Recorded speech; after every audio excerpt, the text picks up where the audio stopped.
Heroes free throws, make it a 2-point Heat lead. Here's Antetokounmpo, puts it in the deck, bumped away by Iguodala. Open floor, Dragic quickly into the corner, well played by the Bucks. Connaughton. Miami resets. Dragic. This is Adebayo. Bam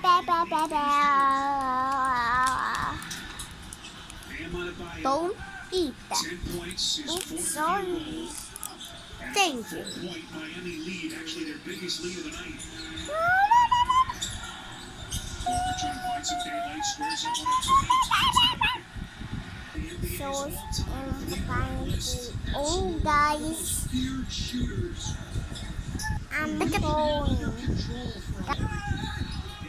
Stevens goes right to the racks. They knew exactly where he wanted to go that time. Thought he was fouled on the previous possession.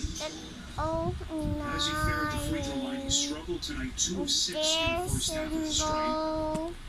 Chance here to cut Miami's lead to 1. Stretch of close playoff games, your best player, the guy whose hands you want the ball in all the time, to struggle at the free throw line could be a major disadvantage.